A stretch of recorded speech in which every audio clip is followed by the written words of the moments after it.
Clip 8, Kuantan and the East Coast Economic Corridor. Opening, round pushpin emoji, Kuantan, one of ECRL's key economic centers. Kuantan is strategically positioned along the ECRL corridor. The railway's connection with the Kuantan area and its port infrastructure could strengthen the movement of cargo between the East Coast and the Klang Valley. But the economic vision goes beyond trains. The government has identified 21 Economic Accelerator Projects associated with the ECRL corridor. Logistics hubs have also been identified around locations including Pasir Puteh, Kemaman, and Temerloh.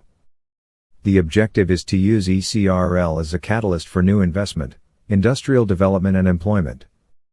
So when we look at ECRL, don't look only at railway tracks. Look at the industrial land, logistics centers and businesses that could grow around them. Closing. Train emoji, ECRL equals transport plus logistics plus investment.